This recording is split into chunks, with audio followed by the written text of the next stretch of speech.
parce que bu ñu gisee li ñu gis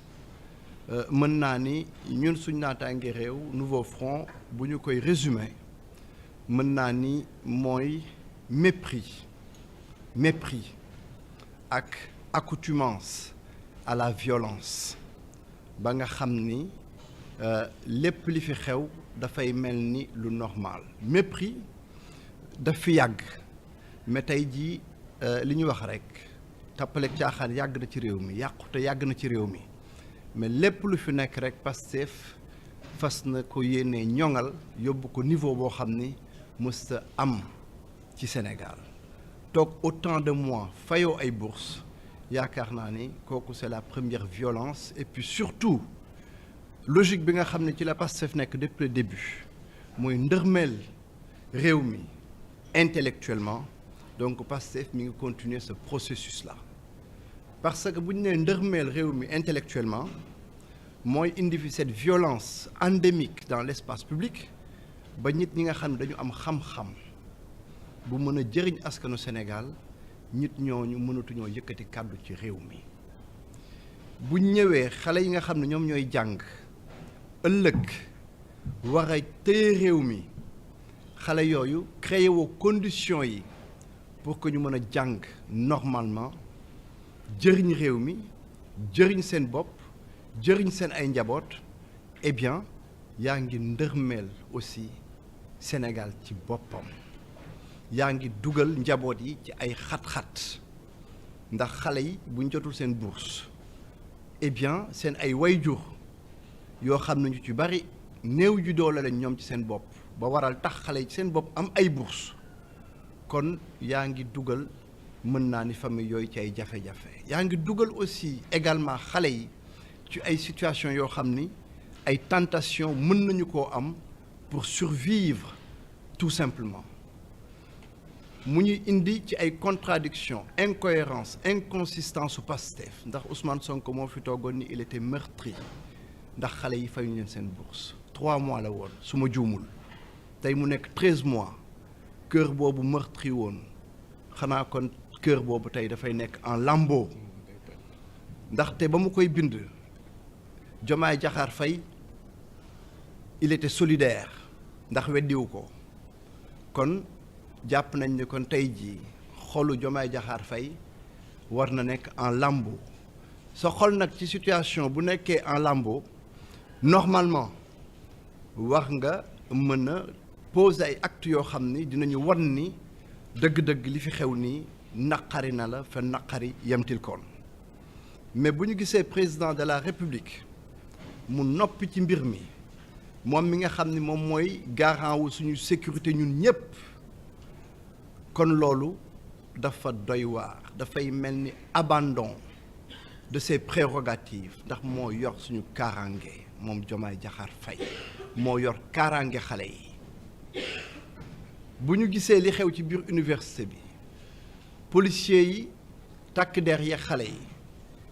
day dellu si ci li ma doon wax accoutumance bi ci violence bi ñun ñuy dem bitim réew dem réew xam nañ li xew université yi fi ñu toll nii réew mu xewoon Occident parce que nag su ñuy wax démocratie bëgg liberté politiciens yi bëgg épanouissement politiciens yi bis bu nekk dañuy def référence aux démocraties occidentales kon bu ñuy wax étudiants yi ñun aussi dañuy def référence aux universités occidentales police xalaatu faa dugg li xew fii su fa xewoon 30 minutes réew bu mu ci mënti doon tout le pays serait en émoi loolu la ñuy wax suba ak ngoon président de la République le premier jour il s'adresserait à la nation ñun fii nee nañu dañuy aspirer à la démocratie la ñu am mais standard yi nga xam ni ñoom ñooy standard démocratie pleine et entière ñi nga xam ni tey jii ñoom ñoo doon xeex naan dañuy démocratiser Sénégal dañuy libérer Sénégal ñooñu tey jii ñoom ñoo dugal les forces de défense et de sécurité dans l'université sénégalaise kon wax bi ñuy wax ci Pastef diggante kàddu ak jëf kon Pastef mi ngi dans sa constance mooy wor bi mépris bi ci ay autorité yàgg na fi mais mépris boobu mën naa ni dafa consubstantiel ak suñu accoutumance à cette violence qui est dans notre société ba ay policiers buñ duggee di dóor suñuy doom rakk ak jarbaat suñu xel mën naa ni dans l'extrême majorité en fait duñu bouleversé parce que gis nañ ko gisati ko mais il faut que ñu refuser ce modèle de société bi nga xam ni moom la ñu am nii société boo xam ni justement violence mépris dañ fi nekk ay xeetu normalité il faut que ñu génn ci accoutumance boobu xam ni violence c'est quelque chose qui devrait être exceptionnel et surtout créer les conditions ba nga xam ne duñu ko mës a gis dans l'enceinte universitaire ñun suñ naataange réew dañuy politique am nañu ay propositions ay idées ci wàllu université sénégalaise bi te képp ku ñuy déglu bu ñu duggee ci langue gi ba léegi xam nga ni am nañu ko mais tey jii loolu du wax ji tey jii gouvernement bi ak xale yi dañu am contrat boo xam ni moo leen lié te contrat boobu état waxul mën a am sañ-sañu fecci ko kon dañuy interpeller encore une fois le président de la République mu jël ay responsabilités am protéger ndawi réew mi di woo le premier ministre moom mi nga xam ni ci moom le ministre des finances dépendre également mu jël ay responsabilités am la mu mënta woon supporter pour 3 mois justement yu ñu fayul bourse waru ko mën a supporter ci 13 mois ñoom ministre DG PCA député président de la République ñu ngi jot seeni salaire ak seeni indemnité kon xale yi ils sont légitimes dans leurs revendications suñu naataangi réew bu toogee fii tey toog fi ak NFA ak ñi ko NFA àndal ñëpp eh bien c'est parce que dañu xam ni xale yi dañ nekk dans leurs droits légitimes ñu leen ci soutenir sans aucune forme d'hésitation et nous nous tiendrons à côté d'eux aussi longtemps que nécessaire tey ñaan yàlla effectivement solution am dans les meilleurs délais xale yi jàng université yi dal réew mi dal eh bien ñu mën a liggéey Sénégal un temps soit peu loolu la ñuy ñaan Pastef dañ leen koy ñaan ci njëkk teranga mais ñu xam aussi que ni exigence la dans le même temps ndax droit wu xale yi la loolu laa ne woon naa ko fi wax tey jii di encourager encore une fois NFA ak ñu àndal parce que il symbolise le renouvellement du personnel politique ce qui est une nécessité une urgence pour le pays parce que tappale bi ak caaxaan bi ci réew bi dañ ci bëgg a génn te NFA ñu ngi ñuy wan ni bokkuñu ci ñu ngi incarner lu bees mën naa ni une forme de radicalité positive et anticorruptive kon bravo à vous yal na yàlla dëgëral taxawaay bi et vraiment dugal leen ci xolu askan wi ba li nga xam ne yéen a ngi koy wax yéen a ngi koy waxal ndaw yi yéen a ngi koy waxal travailleurs yi sénégalais yëpp dégg ko kon jërë ngeen jëf yéen waa NFA. Merci.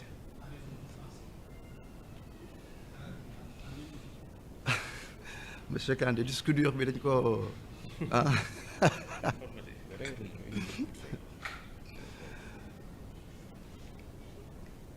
Alors, la raison pour laquelle nous sommes ici aujourd'hui n'est autre que la défense de notre démocratie, la défense des droits dans notre bien cher Sénégal. Ce pays,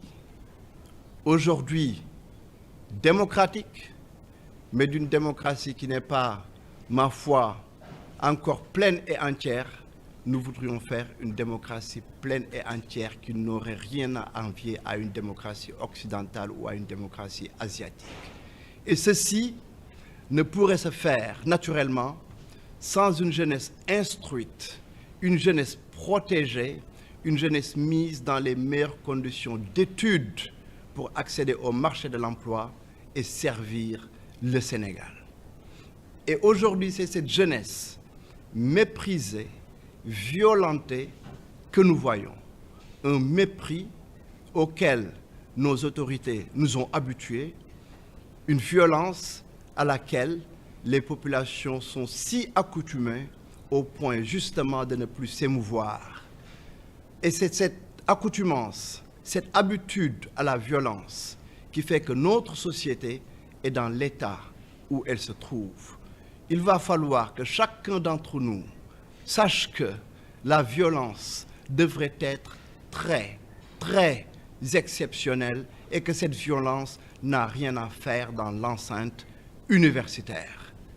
C'est une forme de révolte, une forme de résistance qui serait nécessaire dans ce pays pour qu'on refuse ceci. Le mépris, je l'ai dit auparavant, nos autorités nous y sont habituées. La violence symbolique également. Et c'est ce que nous voyons actuellement.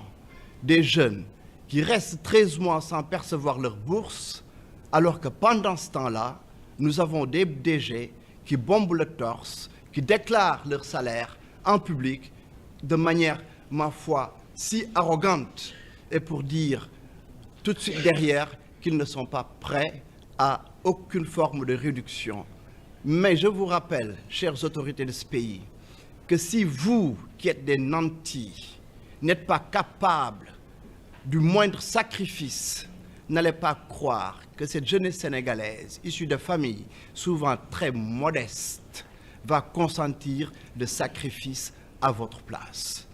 Et c'est la raison pour laquelle nous nous tenons à côté de cette jeunesse pour la soutenir jusqu'à ce qu'elle soit respectée dans ses droits. Nous sommes des acteurs politiques. Nous avons des propositions concernant l'université. Mais aujourd'hui, la raison pour laquelle nous sommes ici, c'est le soutien total à cette jeunesse. Qu'elle ne soit plus méprisée, qu'elle ne soit plus violentée. L'occasion également pour nous de rendre hommage au nouveau front alternatif parce que tout simplement, ils symbolisent tous le renouvellement du personnel politique. Ce n'est pas un besoin, mais une urgence pour ce pays, parce que nous avons tous conscience du niveau de corruption endémique dans notre pays. Et ces jeunes qui sont ici, ou moins jeunes, nous ne les avons jamais entendus dans quelque scandale que ce soit. Ils n'ont pas trempé dans les magouilles qui ont plongé justement notre pays dans les bas-fonds de la misère intellectuelle et sociale. Plus que jamais, nous nous tenons aux côtés justement de nos amis ici présents pour qu'ensemble, l'on crée dans ce pays une radicalité positive, une radicalité anticorruptive, de manière à contraindre les autorités à qui on a donné mandat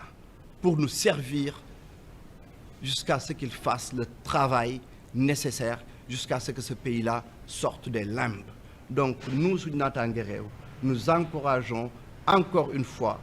le NFA dans son combat et nous engageons à nous tenir à leur côté jusqu'à ce que nous obtenions dans ce pays ce que nous voulons, à savoir la liberté, la prospérité, une démocratie également pleine et entière. Merci.